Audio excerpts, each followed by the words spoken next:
What's crack-a-lackin'? It's your boy Broshmo, just in case you did not know. So if you're wondering why I got these on my head, that's because I just got done streaming on Twitch. You can catch me every Tuesday, Thursday, and Friday night, streaming 8 o'clock Mountain Standard Time.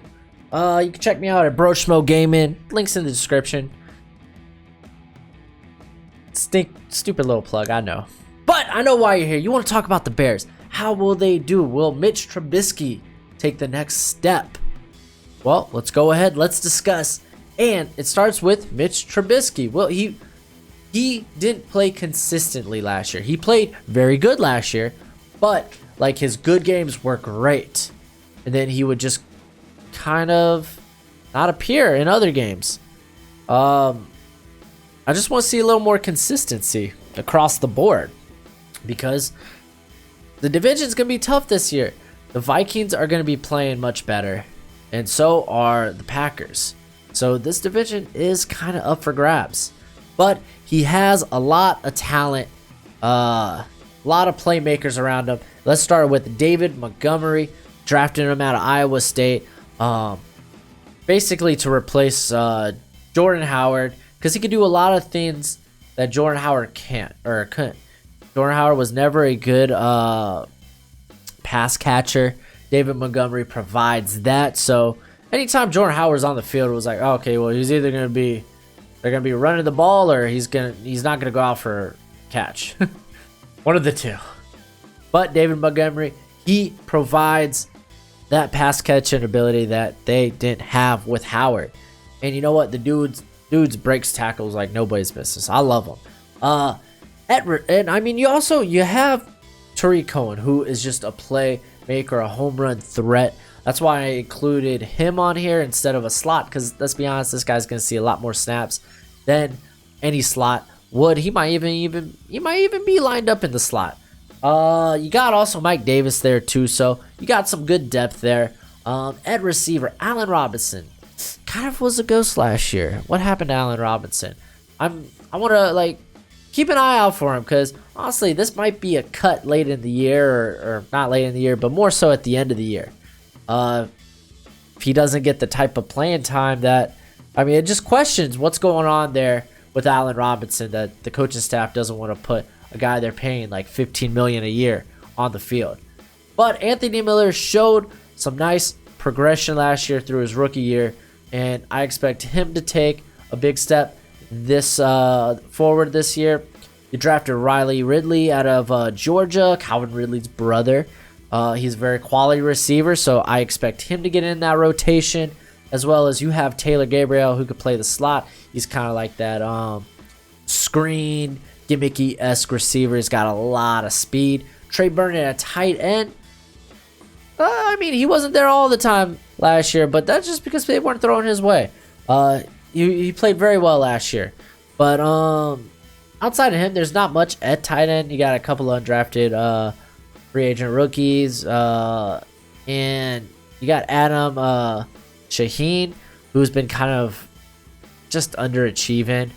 So that's nothing special. Now, the offensive line, not much depth behind the offensive line, but there's a lot of skill on the offensive line. Charles Leno was pretty good last year. James Daniels was very nice.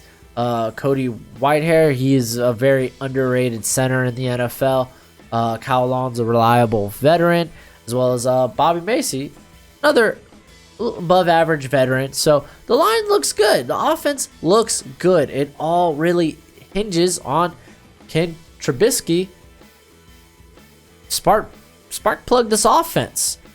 I just want to see him become more of a playmaker. It's like I said, in those games where he played well, he played great. I'm talking like 6 touchdowns.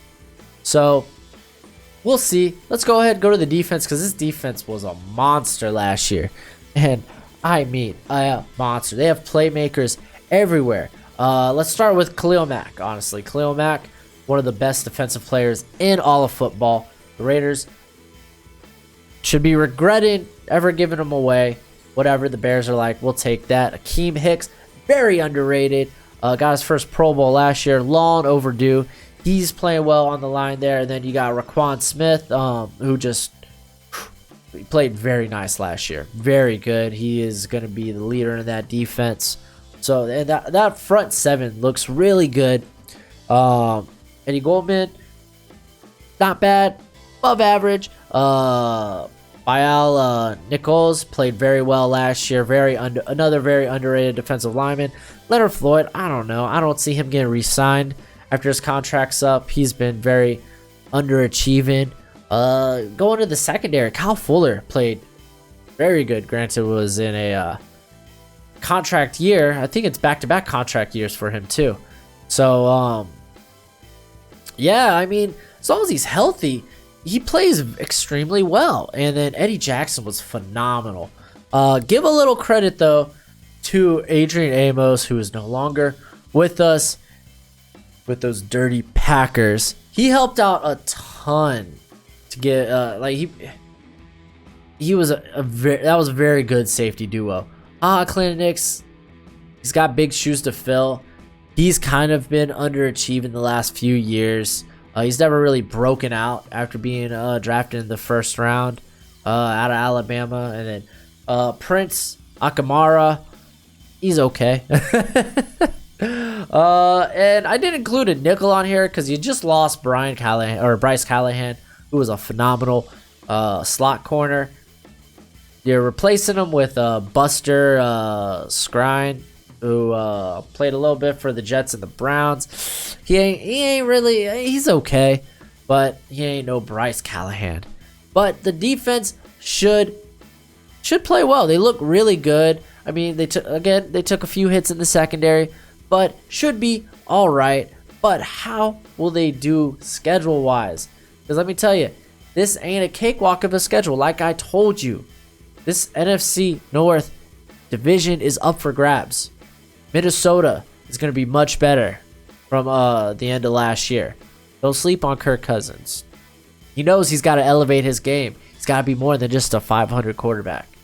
Aaron Rodgers, you think Aaron Rodgers is going to be playing like he did at the end of or the second half of last year? Nah, he wasn't the same after his knee. But you got the Packers opening up at the beginning of the year. Then you got a few easier games, I'm going to say. Broncos and the Redskins. Don't sleep on the Broncos either. Flacco's a very capable quarterback. And that defense isn't that bad there in Denver. Again, you have the Vikings. And then you also have the Raiders in London. Watch out for the Raiders. I don't know. I look at them on paper, and they look really good. Again, I know games aren't played on paper, but when you're making these projections, what else you got to work with? Then you got a tough run against the Saints and the Chargers. Granted, you get them at home, so that's a good thing. And then the Eagles. So that's going to be tough 3-game stretch.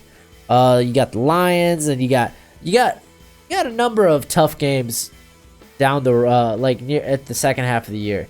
You got to go to LA to face the Rams. You got home games against Dallas and against Kansas City. And then you got to finish with the Packers and the Vikings away. It's a tough schedule. Not going to be a cakewalk of a schedule. Now, I think this team definitely could be another 10+ win season there in Chicago. But I think this team's closer to 8-8, 7-9. Now, hear me out, because I don't think this team got worse from last year. I think they're only getting better. But you look at those games last year, a few of them could have gone either way. Let me tell you, because I think they were 10-6 or 11-5. That team from last year, not much different from this team, but that I think is going to go 7-9. You just play a good schedule, and I think it's going to be very competitive. So, again, you got 3 games, give or take. Like I said, it could be a 10-win season. I'm not seeing it right now based on me going through projections, but what do I know? I'm just some guy behind a camera with a good-looking beard. That's it for the video. If you like the content, go ahead, give me a thumbs up. Helps the channel get discovered. And if you are not already, go ahead and subscribe. I post content almost daily, so go ahead and do that. Share it with your friends if you're not too embarrassed. Like I said, I'm a good looking man, so it shouldn't be a problem. I don't know what that has to do with anything, but yeah, till next time, you be easy, my friends. Later.